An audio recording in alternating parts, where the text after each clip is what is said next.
Hello again. One more course has just started. This course will be about our inner child. What is the inner child? Is there a connection with the child that we generally speak in therapy or in our daily life? How can we help this child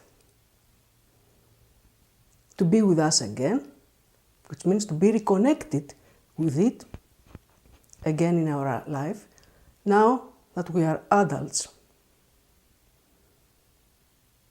And how can we help our children not to lose this inner child?